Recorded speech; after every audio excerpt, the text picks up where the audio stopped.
Assalamualaikum everyone, welcome back to my channel. My name is Jigufta Shahbaz Ahmed. Please subscribe my channel और bell icon को ज़रूर press करिए ताकि नई आने वाली वीडियो का नोटिफिकेशन आपको फ़ौरन मिल सके. स्टूडेंट्स, फ्यूचर इनडेफिनिट टेंस या फ्यूचर सिंपल टेंस, फेल, मुस्तकबिल, मुतलक के इंट्रोगेटिव सेंटेंसेस के इंग्लिश बनाना भी बहुत आसान है. और जैसे मैंने आपको पहले बताया कि ये तीनों सेंटेंसेस यानी प्रेजेंट, पास्ट और फ्यूचर इनडेफिनिट टेंस आपकी रोज़मर्रा लाइफ में, आपकी डेली रूटीन में बहुत ज़्यादा इस्तेमाल होते हैं. ऑलमोस्ट 50% आप यही सेंटेंसेस बोल रहे होते हैं. तो आपने इन सेंटेंसेस की प्रैक्टिस करनी है. आप जितने भी वीडियो लेसन्स हैं उनकी आपने नोट्स लेने हैं, उसको प्रैक्टिस करना है, क्योंकि प्रैक्टिस के बगैर आप टेंसेस नहीं सीख सकते.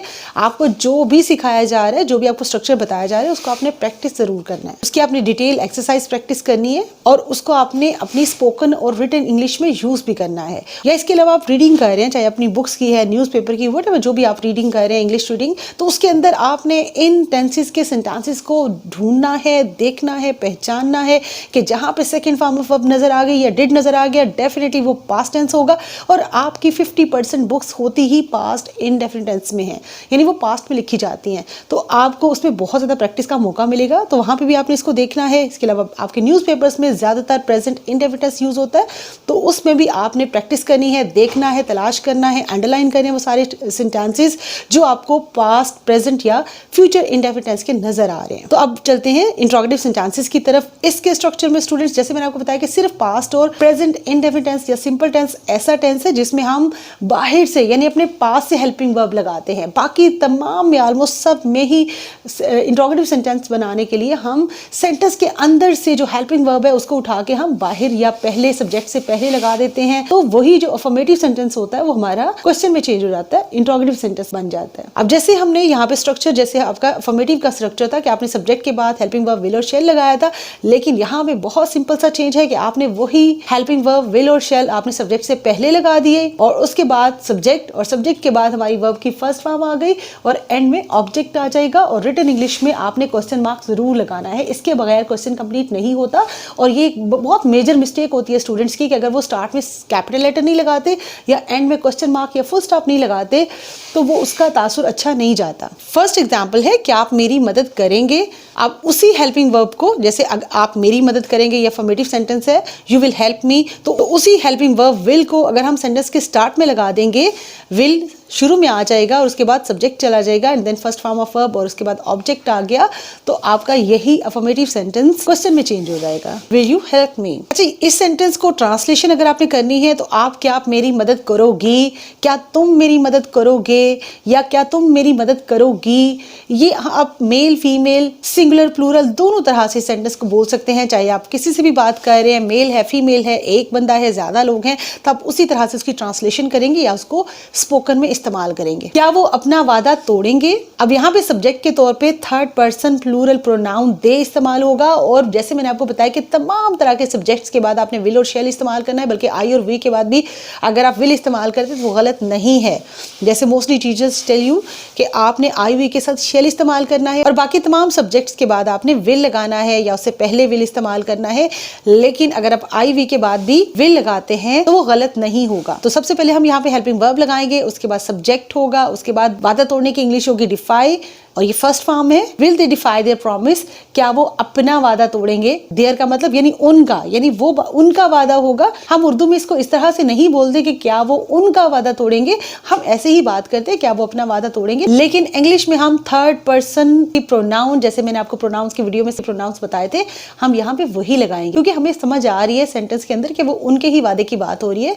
तो will they defy their promise end में क्वेश्चन मार्क. क्या वो चाय बनाएगी? बहुत सिंपल स्ट्रक्चर है. सबसे पहले आपने सेंटेंस के अंदर से ही जो आपने हेल्पिंग वर्ब लगाया था उसी को हमने शुरू में लगाना है. विल शी मेक टी, और विल के बाद सब्जेक्ट है, सब्जेक्ट के बाद फर्स्ट फॉर्म ऑफ वर्ब है और उसके बाद हमारा ऑब्जेक्ट, यानी क्या बनाने की बात हो रही है, चाय बनाने की, तो टी आ जाएगा. Will she make tea. बहुत सिंपल सेंटेंस, सिंपल स्ट्रक्चर के साथ. आई होप कि आप इसको बहुत अच्छी तरह से प्रैक्टिस कर सकते हैं. इसी स्ट्रक्चर पे आपने ज्यादा से ज्यादा सेंटेंसेस बनाने हैं, बोलने हैं, लिखने हैं, प्रैक्टिस करनी है एंड डेफिनेटली फिर आपको टेंसेस में कोई इशू नहीं होगा और डेफिनेटली आपको एटलीस्ट जिसकी आप प्रैक्टिस करेंगे उन टेंसेस में कोई प्रॉब्लम नहीं आएगी. अगला जुमला है, क्या हम हवाई जहाज से सफर करेंगे? और यहाँ पे वी है, जैसे हमारे सब्जेक्ट हमारी बात हो रही है तो उसके लिए हम first person plural pronoun we इस्तेमाल करेंगे और उससे पहले हमने शेल लगाना है। अगर आप विल भी लगाते हैं तो कोई मसला नहीं है। शेल वी ट्रैवल, सफर करने की इंग्लिश है travel. Shall we travel by air, क्या हम हवाई जहाज से सफर करेंगे। यहाँ पे अगर आप एयरप्लेन या एरोप्लेन की बजाय एयर भी लिख देते हैं तो इट्स ओके, करेक्ट है। लड़के मैच कहाँ खेलेंगे। अब बात करते हैं स्टूडेंट्स डबल इंटरोगेटिव सेंटेंसेस की, जहाँ क्वेश्चन में कब, क्यों, कहाँ, कैसे वाले अल्फाज बोलते हैं या उसको सुनते हैं। Where will the boys play match. और स्टूडेंट्स जैसे मैंने आपको बताया कि अगर आपके सेंटेंस के अंदर कब, कहाँ, क्यों, कैसे, what, where, when, why, how, इस तरह के तमाम WH वर्ड्स या फिर क्वेश्चन वर्ड्स आते हैं तो आपने उनको सेंटेंस में सबसे पहले लिखना है। सबसे पहले उनकी ट्रांसलेशन होगी या सबसे पहले वो बोले जाएंगे, उसके बाद हम अपना रेगुलर जो स्ट्रक्चर है सेंटेंस का हम उसी तरह से उसको ट्रांसलेट करेंगे या उसको बोलेंगे। जैसे लड़के मैच कहाँ खेलेंगे, अब इसमें दो क्वेश्चंस हैं यानी क्या और कहाँ, तो सबसे पहले हम कहाँ की इंग्लिश करेंगे और इसकी इंग्लिश होगी वेयर, और उसके बाद हमारा स्ट्रक्चर होगा वही जो मैंने आपको बताया, विल, और उसके बाद फिर सब्जेक्ट और फिर फर्स्ट फॉर्म ऑफ वर्ब और एंड में ऑब्जेक्ट आ जाएगा।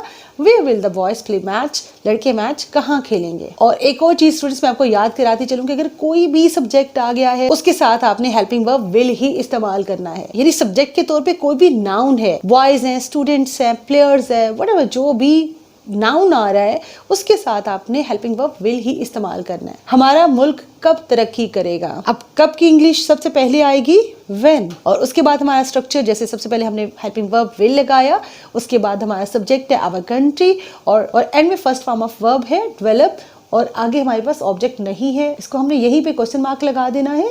When will our country develop, वो कहाँ पतंग उड़ाएगा। अब यहाँ पे भी क्वेश्चन वर्ड कहाँ है, यहाँ पे भी प्लेस की बात हो रही है, तो सबसे पहले हम कहाँ के इंग्लिश वेयर लिखेंगे, वेयर, उसके बाद हेल्पिंग वर्ब आ जाएगा।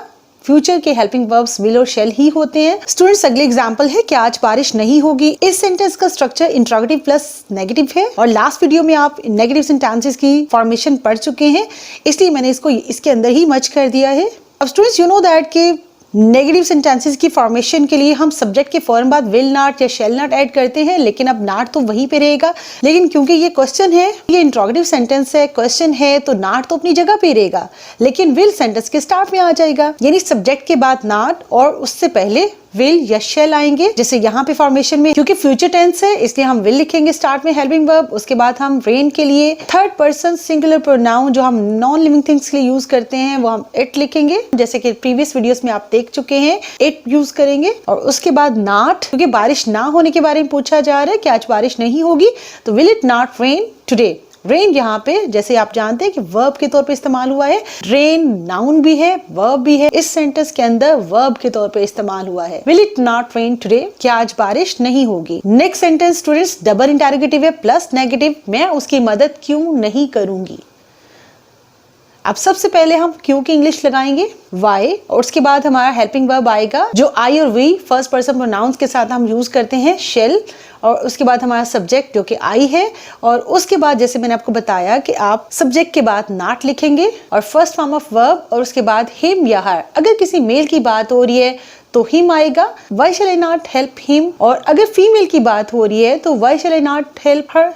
स्टूडेंट्स हमारी नेक्स्ट एग्जाम्पल भी इंट्रोगेटिव प्लस नेगेटिव सेंटेंस है, यानी सवालिया भी है मनफी भी। क्या तलबा असातिज़ा की नसीहत पर अमल नहीं करेंगे। सबसे पहले हमने according to the structure will या शेल लगाना है, तो जैसे मैंने आपको बताया कि तमाम सब्जेक्ट्स के साथ आप विल लगाएंगे, सिर्फ आई वी के बाद आप या उससे पहले आप शेल लगा सकते हैं। तो सबसे पहले हमने हेल्पिंग वर्ब विल लगाया, उसके बाद हमारा सब्जेक्ट आएगा जो कि एक प्लूरल नाउन है, दी स्टूडेंट्स तलबा, और सब्जेक्ट के बाद और वर्ब से पहले हमने नॉट लगाना है क्योंकि एक मनफी फिक्रा है, नेगेटिव सेंटेंस है, और उसके बाद इंग्लिश आएगी अमल करने की, act upon the advice of teachers, असातिज़ा की नसीहत। तो इस तरह से हमारा क्वेश्चन कंप्लीट हो जाएगा। Will the students not act upon the advice of teachers. इस सेंटेंस को आप डिफरेंटली प्रैक्टिस भी कर सकते हैं। क्या तुम अपने वालिद की नसीहत पर अमल नहीं करोगे। Will you not act upon the advice of your father, या फिर क्या वो अपनी वालिदा की नसीहत पर अमल नहीं करेगी। Will she not act upon the advice of her mother. एक दफा फिर से सब सेंटेंसेस को नेगेटिव प्लस इंट्रोगेटिव फॉर्म में हम प्रैक्टिस करते हैं। क्या आप मेरी मदद नहीं करेंगे। Will you not help me, क्या वो अपना वादा नहीं तोड़ेंगे? Will they not defy their promise? क्या वो चाय नहीं बनाएगी? Will she not make tea? क्या हम हवाई जहाज से सफर नहीं करेंगे? Shall we not travel by air? Students, I hope कि आप इस वीडियो लेसन के नोट्स लेंगे, इस स्ट्रक्चर पे तमाम सेंटेंसेस की प्रैक्टिस करेंगे, ज्यादा से ज्यादा सेंटेंसेस बनाएंगे, उसको अपनी स्पोकन एंड रिटन इंग्लिश में यूज करेंगे और इंग्लिश लैंग्वेज को एज अ स्किल बेहतर बनाएंगे। Thanks for watching this video. Viewers, I am sure ये वीडियो इंग्लिश लैंग्वेज लर्निंग में आपकी बहुत हेल्प करेगी। इंग्लिश ग्रामर या पार्ट्स ऑफ स्पीच से रिलेटेड अगर आप कोई क्वेश्चन करना चाहते हो तो please ask me in comments. Please like, share and subscribe my channel. See you again in next video. Bye.